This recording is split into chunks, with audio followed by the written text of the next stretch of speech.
channel mengkaji, mengedukasi, mencerahkan. Bismillahirrahmanirrahim. Assalamualaikum warahmatullahi wabarakatuh. Alhamdulillah wa syukrulillah, la haula wa la quwata illa billah. Allahumma sholli wa salim wa barik ala Muhammad wa ala alihi wa ashabihi wa man tabi'ahum bi ihsanin ila yaumidin. Jumpa lagi di MS Channel, saudaraku sekalian dimanapun berada, ibu-ibu, bapak-bapak, muslimin wal muslimat, mukminin wal mukminat, yang insya Allah kita semua diberkahi oleh Allah Subhanahu wa Ta'ala. Maka mari kita awali kajian ini dengan baca kalam basmalah. Bismillahirrahmanirrahim. Pada kesempatan sebelumnya kita sudah mengkaji tafsir surah Al-Baqarah ayat 28 diperjelas oleh surah Ghafir ayat 11, ditambah lagi surah Al-Insan ayat yang pertama. Ayat-ayat tersebut membahas tentang hakikat hidup dan mati manusia. Ya, dalam surah Al-Baqarah ya tadi sudah kita jelaskan bahwa ada dua macam kematian yang telah dilalui dan akan dilewati manusia. Ada dua macam kehidupan, dua tahap kehidupan yang sedang dilalui oleh manusia dan yang akan dilalui oleh manusia. Pada pembahasan sebelumnya kita sudah membahas tentang kematian yang sudah dilewati oleh manusia. Kematian yang disebut oleh Ibnu Abbas adalah ketika manusia itu berupa turab atau debu. Ketika manusia belum diwujudkan menjadi manusia oleh Allah Subhanahu wa Ta'ala. Ketika manusia masih berada dalam wujud asalnya, yaitu turab atau tanah atau tin. Ya, itulah yang kemudian disebut sebagai kematian oleh Ibnu Abbas. Maka sekarang kita akan membahas tentang al-hayat, kehidupan.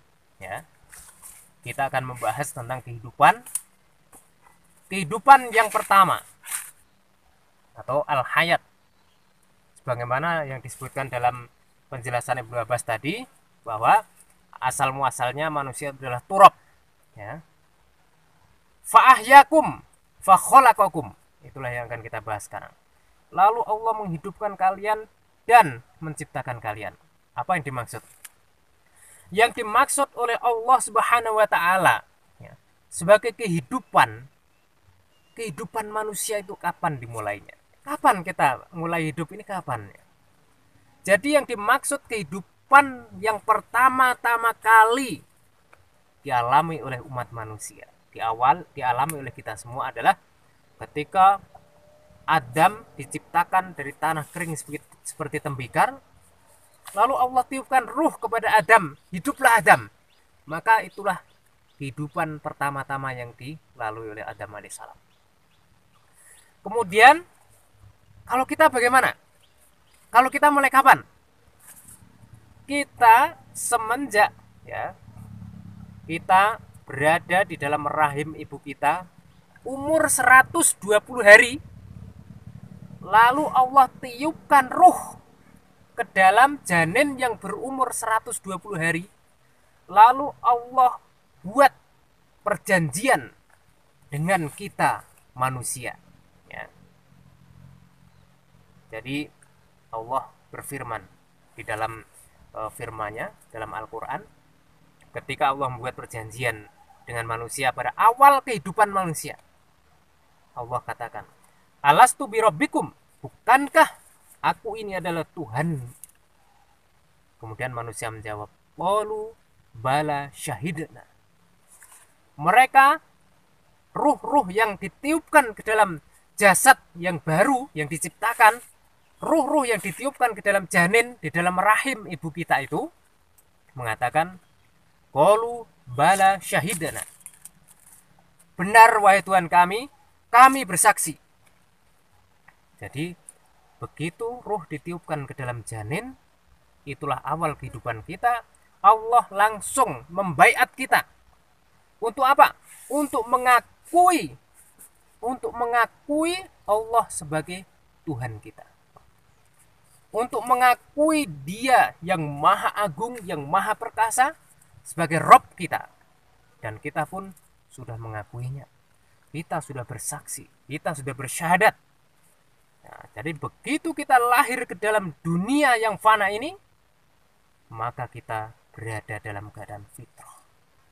Sebagaimana sabda Rasulullah, kullu mauludin yuladu alal fitrah.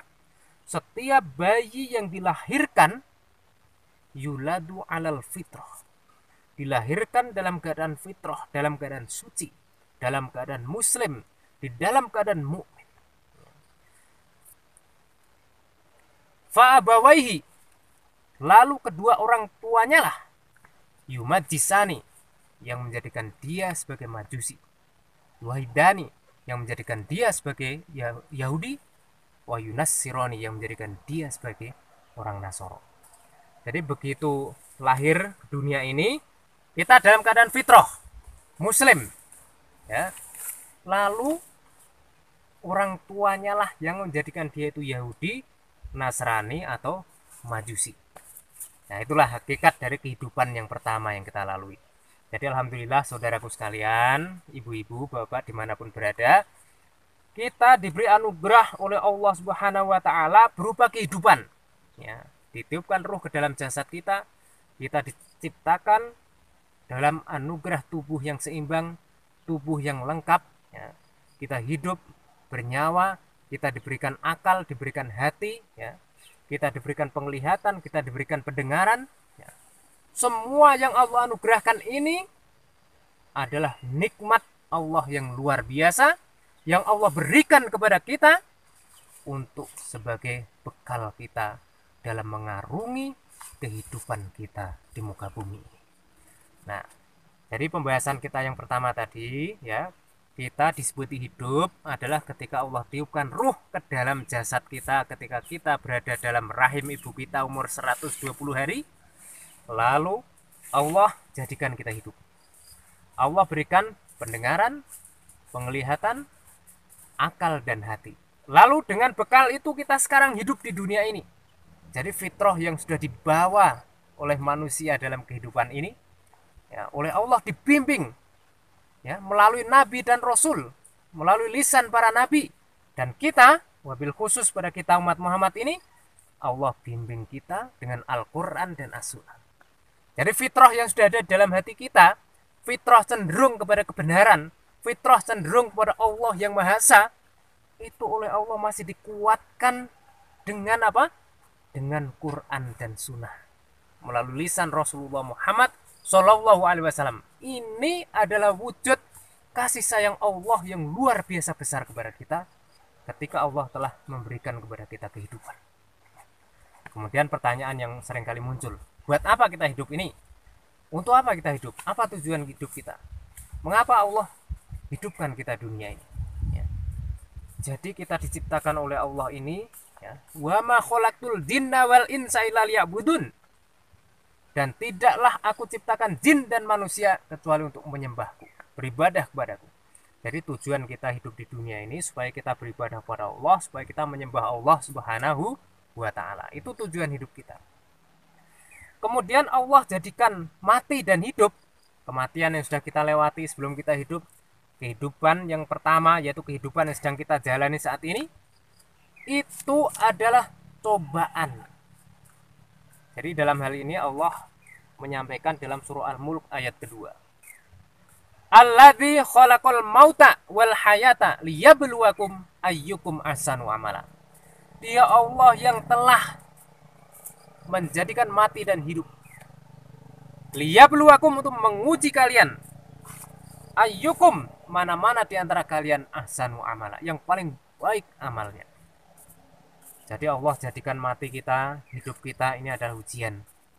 Saudaraku dimanapun berada, kita semakin sadar, ya, dengan penjelasan-penjelasan tadi, dengan firman-firman Allah tadi, ya, kita semakin sadar, makin gamblang di dalam wawasan kita di dalam pikiran kita bahwa kehidupan yang digelar oleh Allah, kehidupan yang kita lalui, kehidupan yang digelar oleh Allah di jagatnya yang besar ini, yang sedang kita lewati saat ini, itu semua semata-mata adalah ujian bagi kita semua.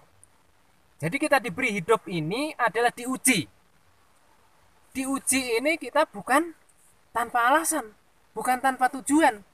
Tapi kita diuji ini untuk menentukan mana di antara kita yang paling bagus amalnya, yang nanti akan paling tinggi derajatnya makomnya. Siapa yang berhak dan layak masuk surga yang paling tinggi, yaitu Jannatul Firdaus.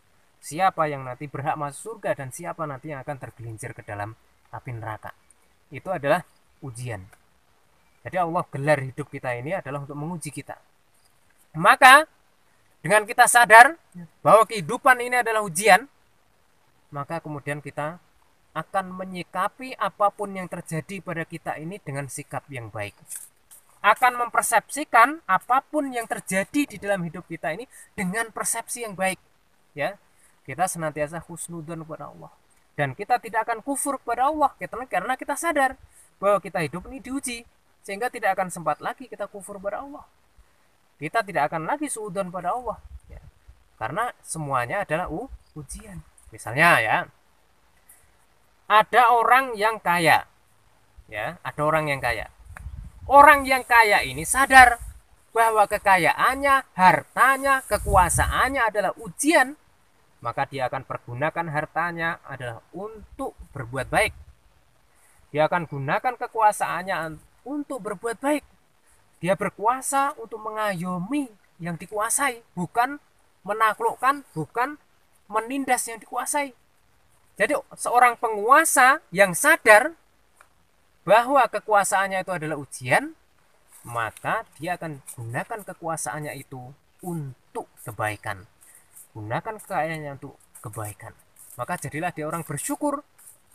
Sebaliknya, ada orang miskin, ada orang jatuh sengsara, ada orang sakit dan lain sebagainya.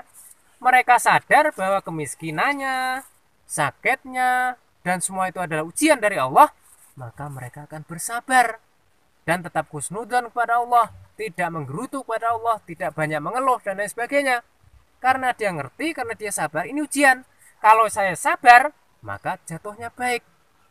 Ya, jadi siapapun, nah, apapun yang kita alami di dunia ini, baik itu berupa kebahagiaan, baik itu berupa penderitaan, kalau kita sadar bahwa ini semuanya adalah ujian, bahwa ini semuanya adalah ujian, maka kita akan bersikap baik. Yang ada hanyalah syukur dan sabar. Syukur dan sabar, sehingga apapun yang terjadi akan meningkatkan ketakwaan kita, meningkatkan keimanan kita kepada Allah. Jadi hasilnya baik.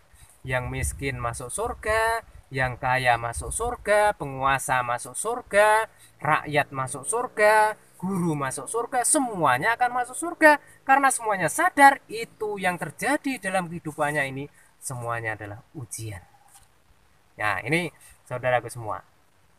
Liyabluwakum ayyukum ahsanu amala. Itu yang harus kita ingat-ingat. Hidup kita ini, di dunia ini, perjalanan kita hidup di dunia ini ujian. Sehingga apapun yang kita alami, kita sikapi dengan baik, ya. Apapun yang kita alami, kita persepsikan dengan baik. Sehingga hasilnya nanti kita akan bertemu, berjumpa dengan Allah Subhanahu wa taala di surga. Nah, itu ya, orang yang bisa memahami hakikat dari hidup kita di dunia ini, maka dia nanti akan bisa menemukan hidupnya, bisa akan menemukan dirinya, bisa menemukan jati dirinya, dan menjadi orang yang senantiasa dekat dengannya. Demikian sesi yang kedua dari pembahasan tentang hakikat hidup dan mati. Dan kita akan lanjutkan pada sesi berikutnya. Maka mudah-mudahan kajian ini bermanfaat. Nun wal qalam yamasturun fastabiqul khairat. Wassalamualaikum warahmatullahi wabarakatuh.